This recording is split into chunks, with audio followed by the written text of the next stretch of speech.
Hello, today I'll be presenting on Hans Mein Eagle and its implications with society over time. For my thesis statement, I chose to write about Hans my Hedgehog and how it represents a dynamic between past and the present cultures seen through its different adaptations in this deeply rooted tale.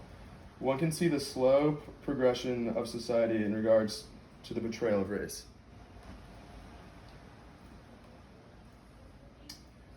For the original story, for the most part, this is where the big issue with race comes into play.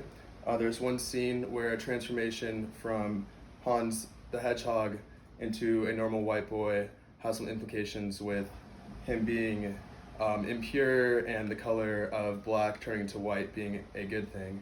And this has raised a lot of issues and shows how the culture reacted to this kind of thing back then. This Blackness in Grimm's Fairy Tales is a scholarly article written by Anne Scheising, and this article dives deeper into the discussion on how this actually happened in the original.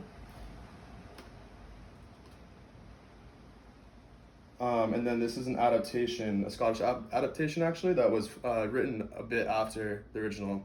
This adaptation shows how, I think it was about 100 years after, how they started to more romanticize fairy tales instead of focusing on things like race and gender. And this was actually written in a poem, so it's a bit interesting of a read. And most recently, the Hans the Hedgehog has been seen in The Witcher, a Netflix series, where the transformation is heavily romanticized and has nothing to do with his appearance is obviously not ideal, but the love exists even between the princess and Hans before the transformation, and this shows a huge step between early 1800s and the present. So in conclusion, from the original Hans Mein Eagle to the latter versions of the tale, one can see its evolution with time.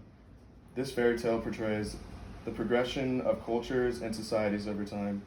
An obvious racial dilemma in Grimm's can be seen as simply a romantic and/or wholesome fairy tale in later versions. Thank you very much.